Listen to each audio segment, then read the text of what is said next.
Here we go. Welcome to Keith and the Girl. I'm Keith Malley. I'm Chemda. Kevin Casey White. Good to see you again, Kevin. How you doing? I'm good, gang. It's great to be back. Can't get enough of you two. You know, Kevin's new to Keith and the Girl, but he has a podcast called Close Calls that I assume you've been listening to. I love it. It's about people almost dying. And that is fantastic. Remind me how you came up with that. So Lizzie Cassidy, hilarious comic, co-host. She's been on the show a couple times. She actually came to me with the idea, but we were having a conversation at a bar. We were at some show and just talking shit in the back of the room, as comics are wont to do. And we went out front by the bar, respectful of each other. And how respect, yes, of course. So much setting of an example for the audience. Yes, yeah, exactly. So much of stand-up is just being like, they booked this fucking guy. You know what I mean? So we go up at the bar and we start talking about times we've almost died. We were new friends. It was probably like the first like real conversation we ever had, and we decided the banter was good. So we did that thing where it's like, let's start a pod. And typically when people do that, you record a couple episodes and you kind of scrap the first one or two before you get a rhythm. For us, we had an instant connection. The first episode is the first episode, and it's just kind of taken off from there, and it's going really well. Honestly, I love that because that's the origin of anything that comedians do on like below the shallow version. So it's like, oh my God, did we just have a semi-deep something of substance conversation? Record, put it somewhere. Let's go. If we can't tweet it, so fucking help me, I will start a podcast. That's so right. Yeah, if you have any kind of flow with anybody, you're either gonna fuck that night or you're starting a podcast. It's all about that content, baby. And you also just recorded an album that's going to be available. Do you now debate, now that everything's do it yourself, do you try to get number one on iTunes? Do you put it right on YouTube? I just recorded an album. I'm not sure what to do with it. That's a good question. I keep going back and forth on this, and I've consulted a lot of comics, and it's like, there are comedy specific labels, and they can take a cut of your profits, but also compared to like music and movies, comedy's kind of a bastard art form. Like, I don't think there's the most money to be made from it. So I assume like I'll shop it around, but I think everybody's self-releasing these days because it's more about getting eyes on you than it is trying to like get a paycheck out of your stuff. I think streams on like Sirius XM and stuff is where you make a little bit of passive income, but then as far as the actual like thing, the product as a whole, whatever, man, like it's for free. It's this point it's just another thing that you did that you best give it now. Like, figure it out and let us have it. More content. Clip it, share it. Dude, I know that's the thing. And I'll be honest, I've never spent more money on a project. This is like a pretty expensive endeavor for me personally. And it sucks to just kind of take that and chop it up into like 30-second clips. But also it's like, if you're gonna do it right. Like I was happy to like do it with me if you're gonna. Well, I was thinking like from like just like for brevity's sake, like if I have kids one day, I want to be like, look, your old man like did a thing, like it looks good, you want to put your name on it, but I don't think your kids will care. That's so sweet. It shows you don't have kids. Those of you with kids, like let's say under 18, just for now, just for funsies, have they ever asked you a question of substance other than like, where are my pants that you said you would wash? Have they ever said, what was your day like today? I'm going to guarantee never. Okay. Right. Well, it's fair like when they said, no, Michael Jackson just wanted to talk to little kids. I'm like, that's weirder. Who wants to talk to little kids? Don't fucking tell people that, you freak. Either way, you got to be behind bars. Yeah, it's a shame. You make a record and you want it to be, have some kind of through line and callbacks and this and that. And then I'm expected to just put up minute clips. I'm a little, I don't know. I don't know how I feel. I did the hard work. Now it's the hard work. Yeah. I mean, on the other hand, like, I worked hard to make sure it's tight and it's like a really fun thing to watch. It's kind of chaotic as far as comedy specials go. I have pretty bad ADHD, so I have a hard time sticking to the script. So I do a lot of like going to the crowd and stuff. Actually, I'll tell you this. This will give you like a barometer of kind of like what this thing is. It was a sold out weekend, right, at this club. And Saturday night, the one that we took the footage from, there was one empty chair in the second row. And I was just staring at it my whole set. It's the worst. So like 15 minutes in, I go, what the fuck is up with this empty chair? And this girl was like, oh, that's my fault. I got stood up. I wound up going through her phone, finding the guy's like dating profile on Hinge, roasting him a bit. They swapped numbers, of course. I wound up FaceTiming the guy. And so like my interaction with him on FaceTime is like in the special, like you can see his face in the camera and stuff. And it's actually kind of, I'm so glad I paid money to like have a proper camera crew with me, because when I was going to get off the phone with him, I was like, all right, man, well, bye. And the director ran up with his camera and was like, wait, tell us we can use your name and likeness in the special. And the guy was like, I don't want to do that. And then the whole crowd was like, boo. So we like, right there. Yeah. So we like harassed this guy into giving us permission to use it. So that's like kind of what it is. So it's, oh, and I hear they're getting married now, right? Because of you. You know, they did go on some dates, actually. I think they're actually dating too. That's an exciting thing to happen. Yeah. I want her special now. I want to know. I think in a year I'll go. It was filmed in Minneapolis. I think in a year, maybe I'll go back to Minneapolis and do a follow-up and have them like on panel or something. That'd be great. Well, this guy will be on his best behavior, right? I assume he doesn't understand what he's part of a stand-up special. He probably thinks he's part of a documentary. He's got to be the best. Yeah, it's funny. When I called him, he was like, he was expecting the girl, and he saw me and was like, oh man, he knew he was in trouble. And he was like, can I tell you something? I was scared to death that if I went tonight, you would roast me. You would do crowd work on me. And I was like, I'm in your fucking apartment, dude. I'm like in your head. But he yeah, dude, he couldn't escape me. He didn't show up, but he picked up the phone on FaceTime. Yeah. So apparently his roommate had COVID, so he was playing it safe. I don't know. I don't know if that's true. Boo. Boo, liar. Boo. Did they all boo? Right? It kind of reeks of bullshit. Oh, yeah. My roommate has COVID, so I didn't text you. I just stood you up. So what I did was stay around him. Yeah, well, he was like 23, 25. Like, Keith, did you were 25? Would a little COVID keep you from meeting up with some chick? I don't think so, right? It should. Not. It should. Please don't come out if your roommate has. But did he stand her up, or did he text her? Did he let her know he wasn't coming? He bailed on her like 2 hours before showtime. Okay, not the okay. No, takes 2 hours to travel. Okay. Yeah. Yeah, I already took a shower. Yeah, exactly. Right. She's already getting ready. Yeah. Yeah. So it's kind of shitty. But anyway, so that's kind of like the vibe of this special. So it is good to cut up because there are like a lot of crowd work, crazy moments. But also, I think when people sit down to watch the whole thing, it's like an easy watch. There's a lot of moments like that kind of pull you in aside from the regular jokes. So I'm gonna put mine on vinyl. Are you really? And VHS.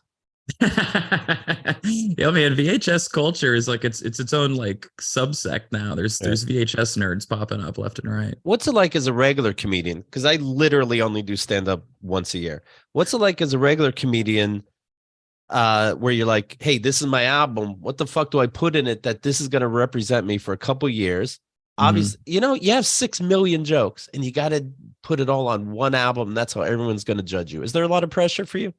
Dude, honestly, I wanted to ask you about your album too, because I knew you did stand up once a year and I wanted to ask about your process. But first, to answer your question, for me personally, I really hate when I watch somebody's like special or like late night appearance. They're always really kind of stiff, you know, and you watch them and you're like, that's not Jeff. That's not how he acts in real life. It's because it's like they're, you know, so I purposely. And those are weird too. Sorry, those late night sets are weird because they're obviously, we've all been to shows. They're told to, you know, amp up the clapping and all that.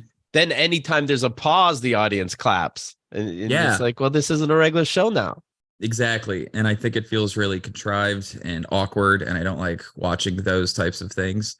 So I wanted to give mine kind of like a DIY kind of punk rock feel. So I did this like indie club. It's really tiny. There's like peeling paint and posters on the walls and stuff. And it's all kind of the vibe. So I purposely kind of set myself up to have an imperfect set That being said, most people will tell you like you got to get it down word for word tight, but that's not how I perform anyway. You know what I Right. mean? Sure. So I think a lot of people overthink it.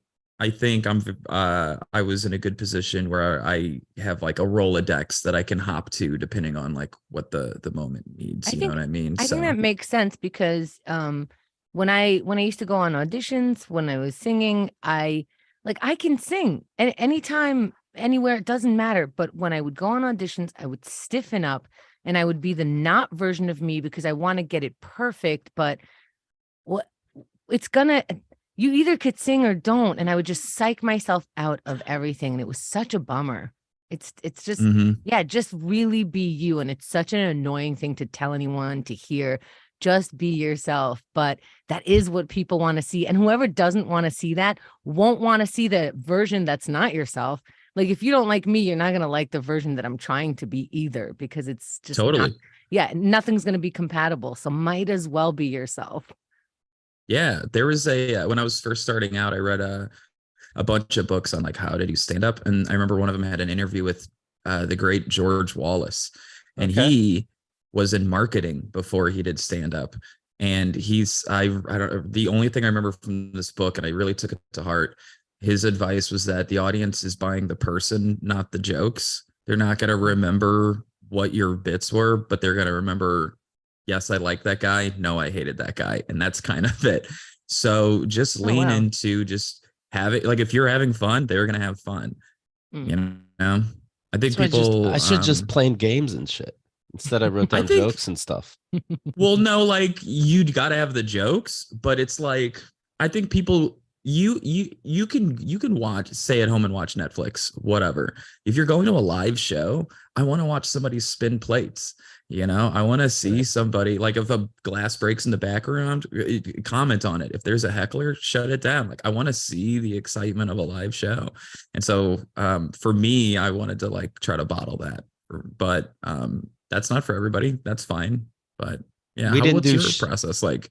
Well, first of all, we didn't do shows during COVID. I forgot what the fuck a spotlight was. Holy cow. Yeah, we didn't do in-person shows. Yeah. Right. Yeah, the spotlight. Ooh, you can't see a fucking thing. It's a trick. Yeah. I wasn't looking at anybody, but I'm moving my head like I'm looking at people. I rate it all down. And then when you do it on stage, you forget some things, but then God gives you some bonus things, so it all evens out. How many takes did you do? One, my friend. Only one. I don't see like you guys. He only does one all the time. All of his albums are one take. I mean, I thought maybe you do like an early show, late show at least, just to hedge your bets a little bit. No, this is the way the universe wanted it. Whatever happens was meant to happen. For example, the sign behind me started falling down during the taping. That's part of it now.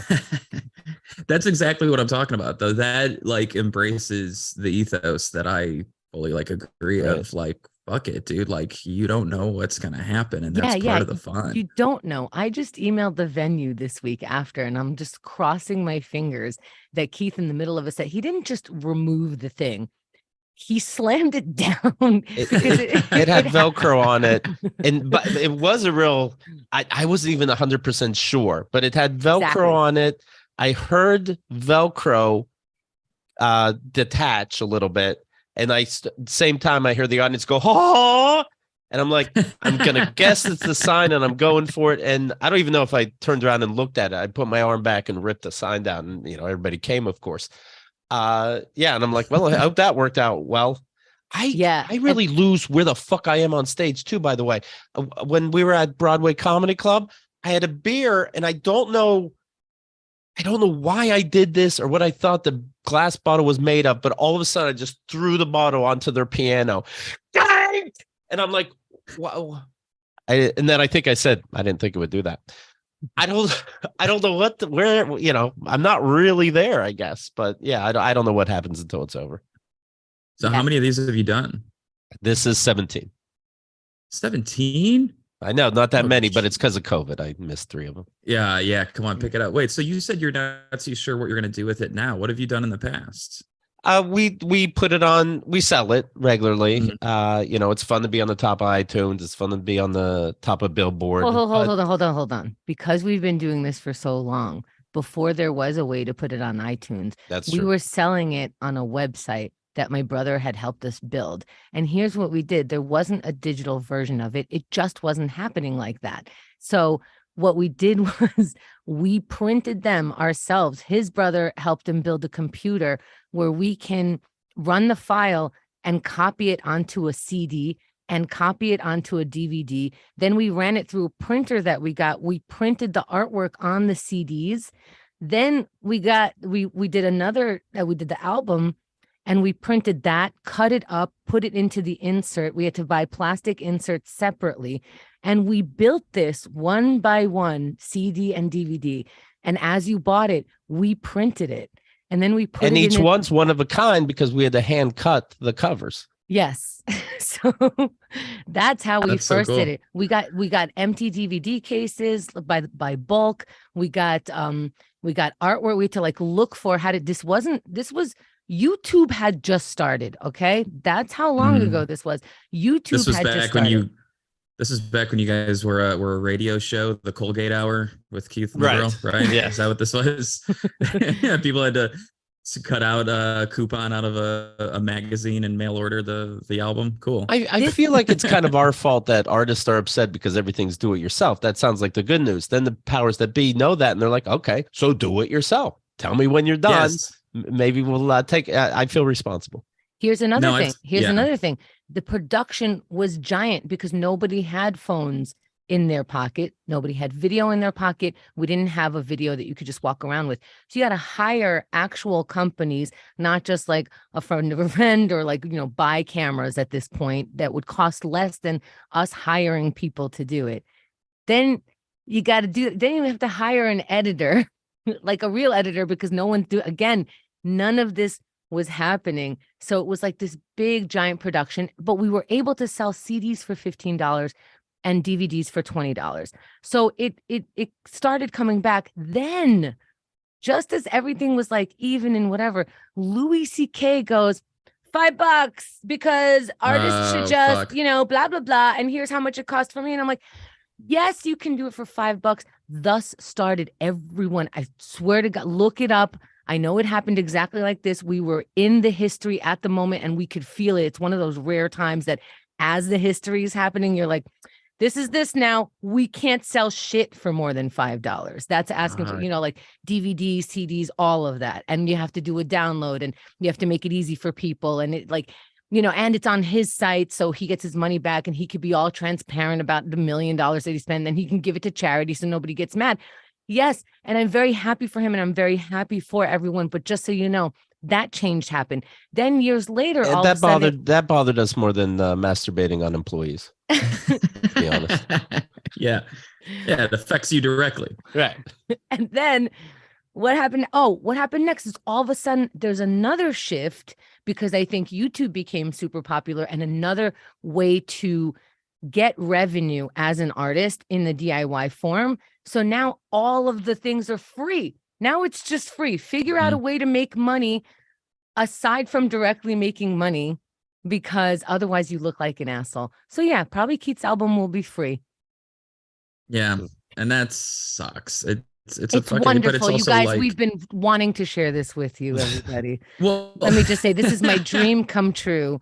That and we will. Don't worry about it. And let me tell you something. I'll tell you this: the free thing makes sense, and it works for artists when you treat those buttons like $1 each. When you like something, that's $1. Yes. It's not $1, but when you treat it like $1, when you get something free and you hit a button, share button, like button, dislike button, whatever button, that's the money that you're paying for it now.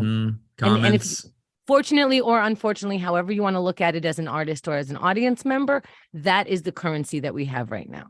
Thank you. Yeah, my landlord just came over for rent. I gave him a thumbs up. Exactly. Like caramba. But I am very excited. So when is it coming out? Welcome to just mention it's free, so who gives a shit? I'm not sure yet. Whenever we when she says editing, just going camera to camera. So whenever that's done. Sure. Yeah, it's a pretty big file, so it'll take a minute. But we just wrapped on Saturday, so No, hopefully just a few weeks. This person writes, their name is a shy KATG fan. Proud Keith and the Girl VIP are here. I'd like to thank you over here. I'd like to thank you for the incredible podcast. I can't get enough of you two, which is why I became a VIP member. Hell yeah. I started with My Name is Keith, and boy, did it deliver.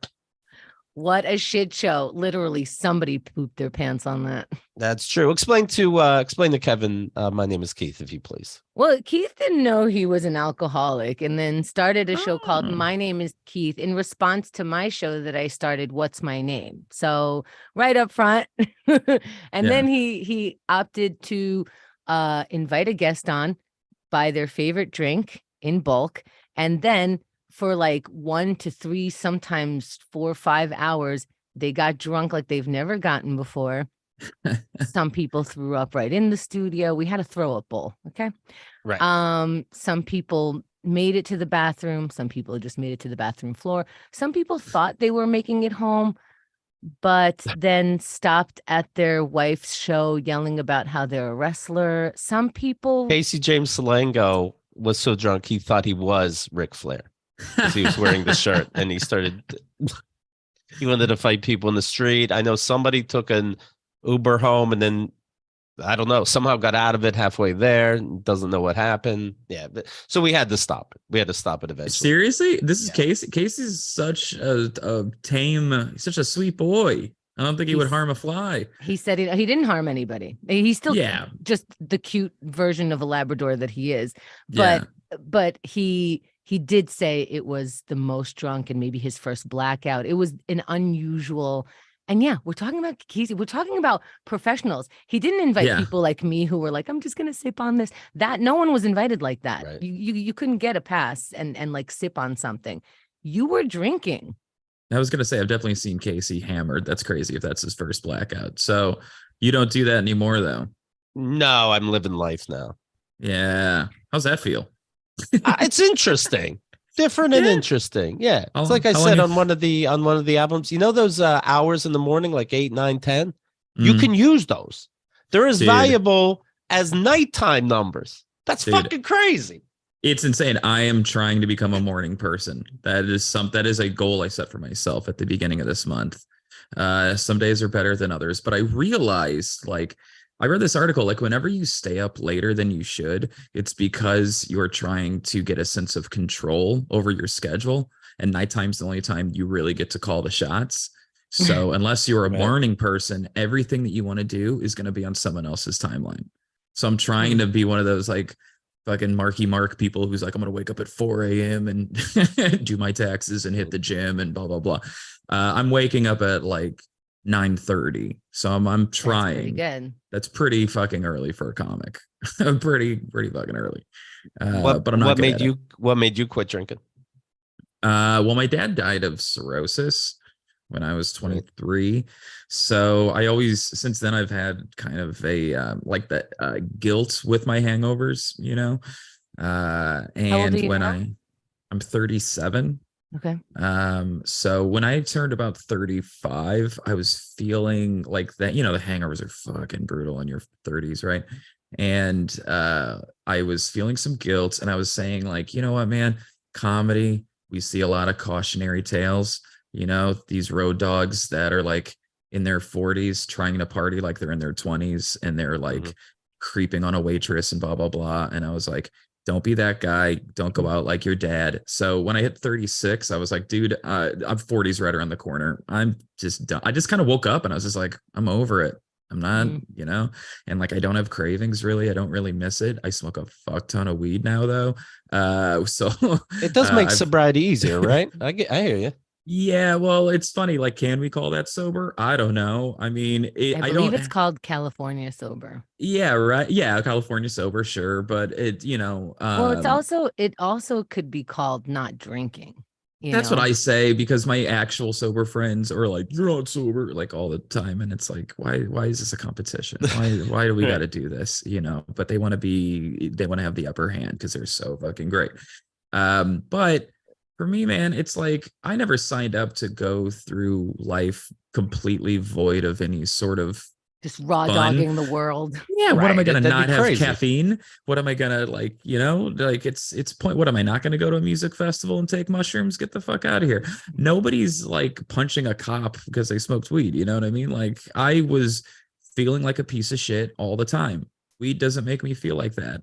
I might feel a little stupid. My taste in movies might have maybe have suffered, but If I liked whatever. it, I liked it. Yeah. Yeah. 420 is tomorrow, April 20th. That is Christmas.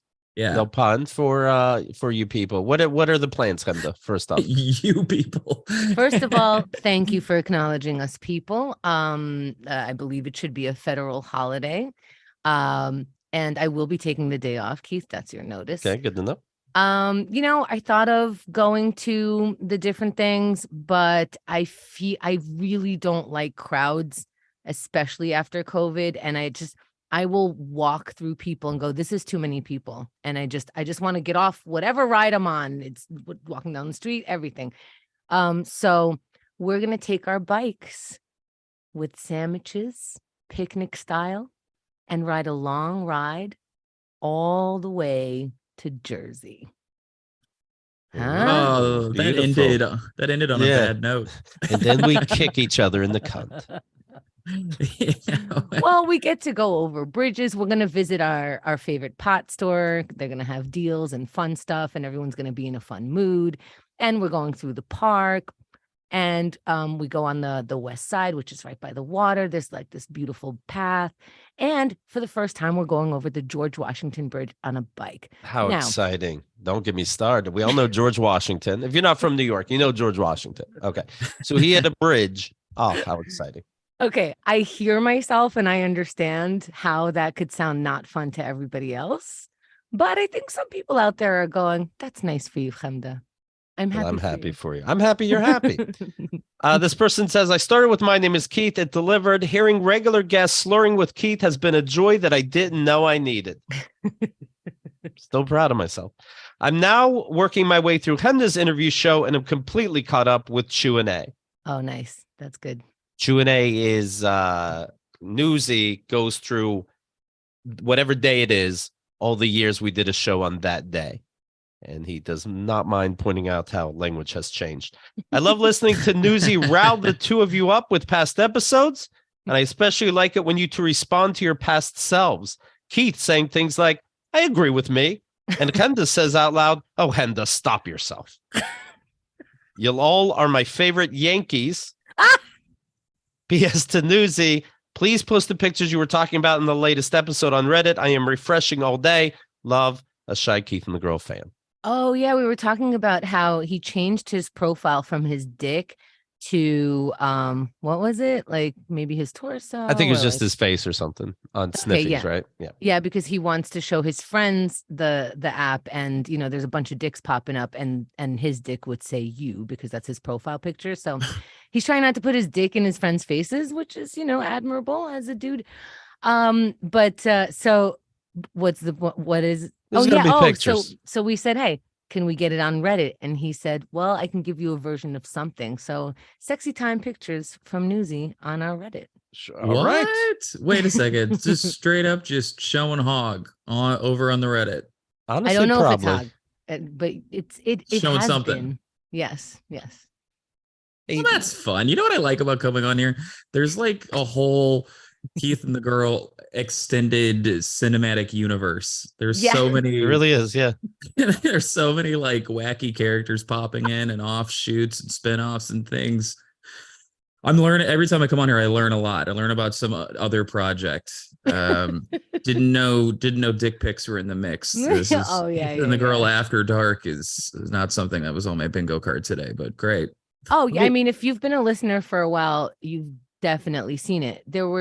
If you were listening at a particular year, you 100% saw it. If you looked, so it was consensual. If you looked, Yeah. All these shows are at in our VIP program, keithandthegirl.com/VIP. You can join for free. Try it out. Free trial, one word, free trial. But you know what? Honestly, my name is Keith alone. I think would be good enough. I mean, people are drinking. Of course, there's pleasantries, but there's also fights. A lot of stuff. A lot of stuff happened. It's all. That's where we talked about our divorce. Yes. Both of our divorce. We talked about My Name is Keith. We I think, what was yours? Mine's called The divorce? Studio. It was like some kind of code I wanted to do. Yeah, because you were fresh off your divorce, and you were trying to be as I respectful wanted as to vent, possible. right? I wanted to vent, but I didn't necessarily want to be. This is about my ex. Yeah, I think those were 2 or 3 episodes. And Yeah. what was mine? Fuck my ex. I didn't. Give You a were shit. clear. That was pretty clear. Mine ended more amicably. Yes. So it was a little different. By the way, okay. There's an ex of mine that I keep seeing posts online, and they've been starting in 2012. I got to New York City with $700 in my name. Since then, and then it lists how good she did in life. Since then, I sold my company for 7 figures. I sold $45 million and blah, blah, blah. I can't tell you how. I don't want to be petty. We still talk, but what apartment did you get for $700? Are you What am I implying? Are you implying they're lying? I'm No. implying it was my apartment. Oh, oh yeah. Can I just say, Where's your because things? before this turns into another saga that we have to do a spin-off show about, let me remind you that maybe or maybe not, there is an ex, though, that gave you the dad emails. So we're even, and we let this one go. Okay. She gave you the dad emails. Right. Okay. All right. Well, now we know who it is for sure. Okay. It's Please, so why do you fun. think you're subtle, like for a moment, okay? It's so fun watching you kick him under the table. You know who you're subtle for, Keith? People who don't have keithandthegirl.com/VIP. It should say all the things you did, which you've earned, and at the end go, and thanks, Keith. And she tolerated you. Put that on the list. Okay, let's not skip over. By the way, going back to the 420 party, Bertie James was writing and says, I'm going to smoke the exact amount of weed I always smoke. Respect, I'm going to double or triple mine because we're going to go on a fun bike ride. And also, as Kevin was saying, I always learn something new and a different saga and whatever. ACM was saying, tell him about the branding. What's the branding about? We had an intern who now I think R.I.P. Well, we had who now I think hates Keith, very not interested in him. But why does he hate me, by the way? You guys would never have spent that amount of time with each other. And I think when people spend a lot of time with each other who are not supposed to, will eventually end up not liking each other. I think it wasn't a good match. Okay. Yeah. So okay. And you branded this person? We did not. We just filmed it. Filmed a branding. We branded of our logo. Which was like a cartoonish version of me and him and Keith. And how do you explain this? He did it to himself? No, he went to a professional. He went to a professional that they cut the outline first. Then with a burning pen, they draw it in. But you have to, for example, you're drawing Hemda's hair, which is all over the fucking place. I'm so sorry. But you have to do it one dot at a time. You can draw, but you got to do it one dot at a time. So they burned his flesh in our symbol. We have it on KeithAndTheGirl.com/tattoos. And that's not the only branding, actually. That's that's some Nexium shit. Yeah. In like a cool way. Oh no. Okay. In like a cool way. Like my point was just this person seemed to be all in at one point and now they don't like you. That's a big fall from grace. That's no other, and your name is also Keith. I don't know if you like volleyball. I don't know if there's anything else, any other parallels between you and Nexium, but but like what happened between getting branded and hating Keith? That's a big Well, okay. All right. Let me see if I could think about it. I think there's a tough guy thing, and there was more of a tough guy thing about our show before.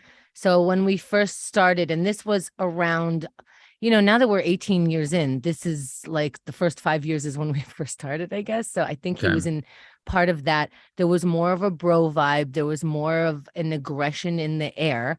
And I think some people wanted to match what they thought Keith's aggression or masculinity was. And I think this guy was coming into himself and was hoping to have that kind of persona. And maybe he mentioned it. And maybe there was a vibe of, and I don't think it came from Keith, just like yeah, right, who does that? And he's like, well, I do. And he somehow doubled down. And I'm guessing he doubled down and said, here I go. Like, no one's going to tell me I can't do anything. Maybe, because that's maybe what one would think in their early 20s or something. And People do like to tell me to fuck off, and they think it's endearing. Yeah. Yeah. Okay. Then, while still pursuing his persona and who he is, he made the mistake of sharing that kind of vulnerability with Keith. Keith reacts like all right, whatever. And the dude goes, no, like, look at me, I'm doing this. And Keith goes, all right, into it, not into it, I don't give a shit. And then people try to get bigger and bigger to be seen by Keith. So I don't know, even if to just get shoved down by him or something. It's very, very weird. I think that has shifted since. Does this make sense, Kevin? Yeah, I mean, I all you had to say was he was early 20s. Oh, he was a dumbass. Yeah, okay. I got now it makes perfect sense.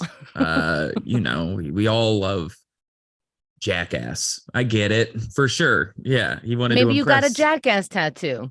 He wanted to impress you. Yeah, okay. Yeah, and maybe 20 years later, it's still a fucking cool tattoo because it was still this part of your life. Like you were still badass enough to burn your skin and sit there and take it. It still did all the things you wanted it to do. Yeah. That's just what happened at that time. And you have that there for you as a picture. He's probably not watching, but you're talking like there's been some legal action since. Oh, it's no, fine. It's fine. It's fine. He made his bed. He's got a lay in it. It's cool. Yeah. It seemed like a good idea at the time. I have a tattoo that says I don't know if you can hold on. Let me try to show you this. It's on your shoulder. It's my first tattoo. It's a buffalo that says party. What I didn't know when I got this is that it's the Buffalo Sabres hockey team logo. I am not a hockey fan. I've never seen a hockey game before in my life, but a buddy of mine was like getting this and he was like, yeah, come with. I don't know. I just wanted to hang. And it was like, yeah, dude, like fucking party. And like, we'll get beers afterwards. And that's as much thought as I put into it. Now it's on me for life. I get it. Wow, you really do get it. That was yes. I'll brand myself. I don't give a shit. you have sabers on that and everything. Dude, it's funny because again, not a hockey fan, but my understanding is that the Buffalo you have the Sabres parking lot on there. Like you have everything. He had to learn about hockey so he can speak about his tattoo. Right. Dude, whenever somebody from Buffalo sees this tattoo, my understanding is that the Sabres aren't a very good team. It's kind of like how the Cubs were for years, where their fans are like, this is going to be our year. And it never is. So whenever a dude from Buffalo sees it, they're like, hey, man, Sabres, right? This is our year. And I'm always like, oh, I don't watch hockey. It was like a joke. They hate it. You bother doing that to a stranger on the street? I guess I should just learn a couple players' names and be like, yeah, Jones, he's my guy, whatever. Bye. No. Do it to me. I don't know anything about it. Be that dude. Go ahead. Hey, I saw that tattoo. Buffalo Sabres, right? This is our year, right? Right. It has to be. High five. Whoa, you're good at placating men. Do you think men want you to talk or are listening to you? What do you think he hears? Blah, blah. What he heard is like, you're a dork. That's what you're saying. Yeah, you're absolutely right. But also you're a woman. So like I said, placating men is something you've had a lot more practice in, you know? Thank you. Like I pride myself.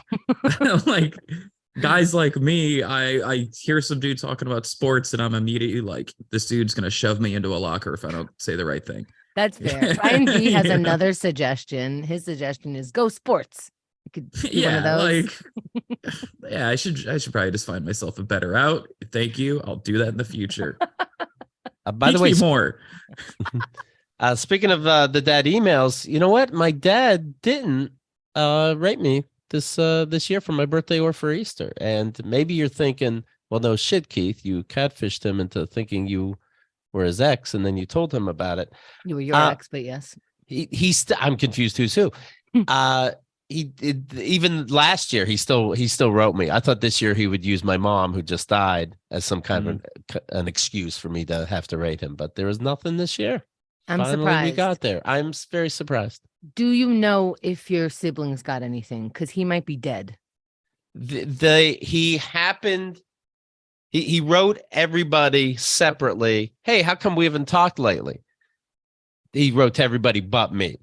And I knew this because one of my siblings said that. And then he goes, oh, I haven't talked to him lately. And then the other sibling was like, but I did. So he just sends a mass thing. And then my one brother was like, we just talked yesterday. Oh, yes, of course. But did anyone get an Easter thing? I don't know. I don't think so. I don't know. I'd have to assume, though, but I don't know. Given the contentious nature of your relationship, are you upset he didn't reach out, or is it kind of a relief that he's taken the hint? You know what? I actually love his emails. I love them. There, I said it. Yeah, I love them. He can spin a yarn. There's no planet we can fix our relationship. So let me hear some more bullshit. Why not? Bad Beef is saying, I light up whenever Keith says the word dad. It's a weird trigger. No, the book will be out soon. In fact, this weekend, I'm giving it the one final look over. But I'm very, very excited. My dad will get a half off copy for sure. I think that's only fair. But I'm very, very excited. Wait, but can I just put this here? Yes. Ask one of your siblings if your dad said anything about Easter, and then if not, I would say he's gone. That if my dad didn't bring up Easter at all to anybody, he's losing it and he's going to die. No, he's dead. That he already died. Yes. Okay, well, we definitely have to put this book out fast then. Okay. If he's already dead. Well. Right. Okay.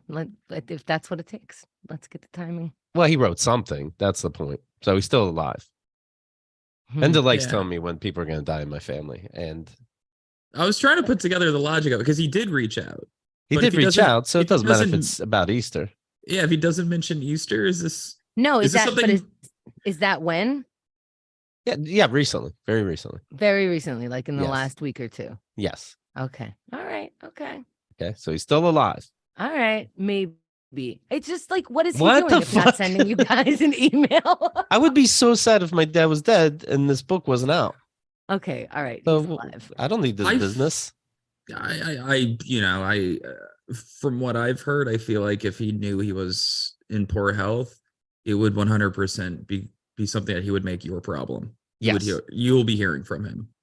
Okay, Yeah, the siblings would, and I probably would too, in fact. Yeah. That's That's true. that Hail Mary, pity me move. Yes. That's true. And it might even be true this time. Bad Beef is saying, this will be the first book I've read voluntarily. All right. I don't blame you. It's that we had to read that shit in schools that's so boring, and it just taught us that reading sucks. I get you. Keith, you have a quote for the back of your book now. Okay. All right. Read that one more time. This will be the first book I've read voluntarily. Bad Beef. That's sweet. That's sweet. I'm reading a story here of 40. What's that? I was going to say you should take it because your dad's book with all the fake testimonials. Yeah. You could sneak one or two of those in there too. Yeah. A lawyer. Right. Keith's dad is a piece of shit. Normal person with a brain. Yeah. With the brain. A 45-year-old, this is in Glasgow, targeted a boy at an ATM, 17-year-old. He put a knife to the guy's face and said, give me your money. As the kid, 17, as he put the card in his pocket and took the cash from the machine, $10 worth, he turned left, felt something against the left side of his face. He was pinned up against the wall by the neck. The boy felt a large kitchen knife pressed against his face. The robber said, give me it. Give it to me now. The victim said, Dad? No. It was his dad. What are you doing? And the dad said, shit, sorry, I'm desperate. What? The son fled the scene, told his grandma about the ordeal before police were alerted. The robber was later arrested at his home. He initially denied being the culprit. They said, we have cameras. He said, well, if you have cameras, then I fucking did it. He said, I didn't know it was him at the cash machine. I done it. I will do the time for it. And admitted to robbing the victim and possession of a knife. I would more be upset that my dad is so dumb. That Yeah. is the dumbest crime. You are such a dum-dum. My dad would tell me there were things I didn't know. There's more to the story you don't understand. No, you put a knife to my face and you stole $10. I'm not at liberty to divulge what you don't know. That's the plan. That was the plan. How old was the kid? 17. I don't know, man. Can't you just pull the "I'm your father" card?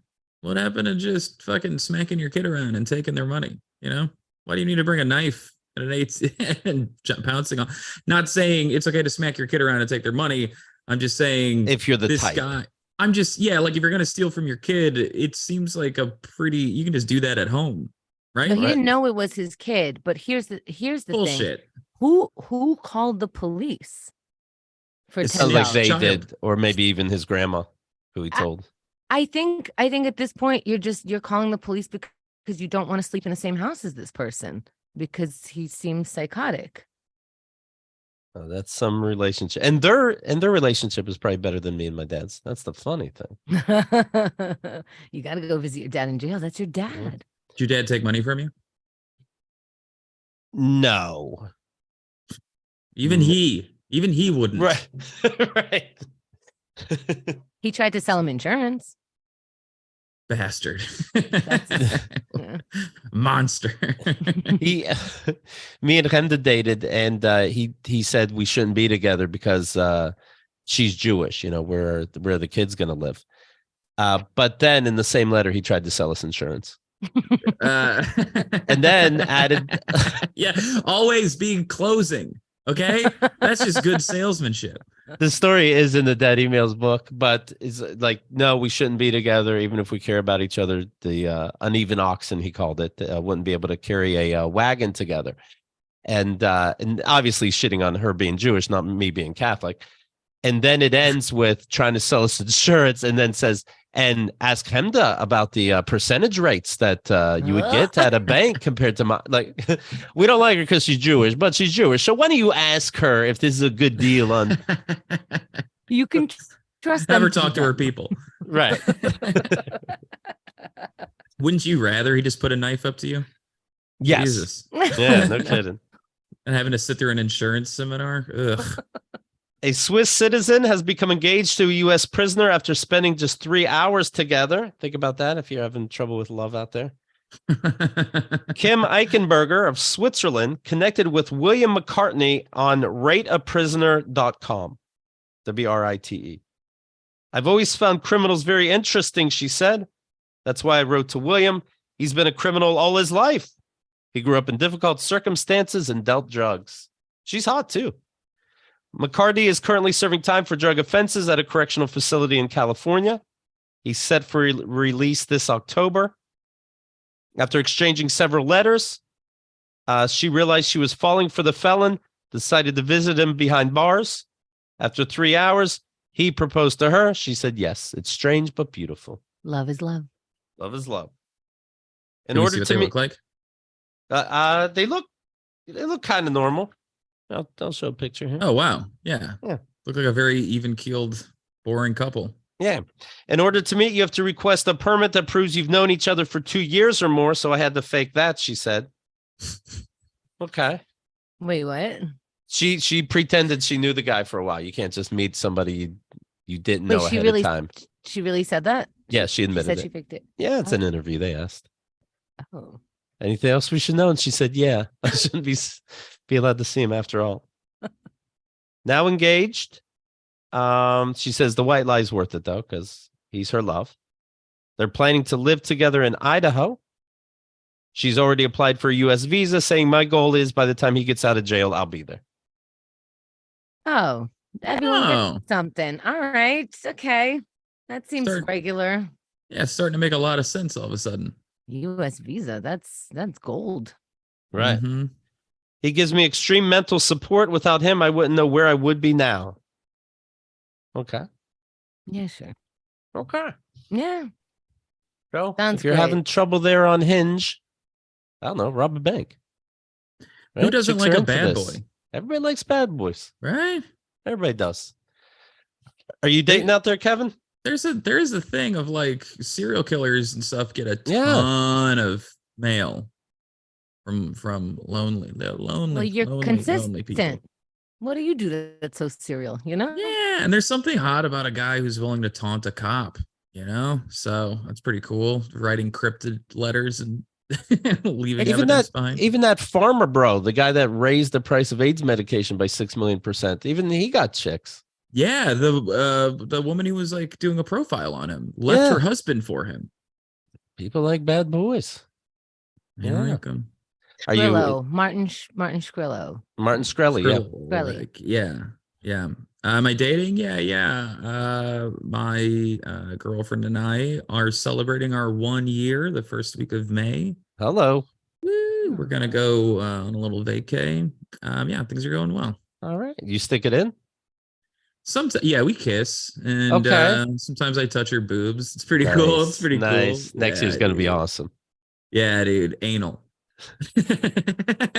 Right to anal. That's right.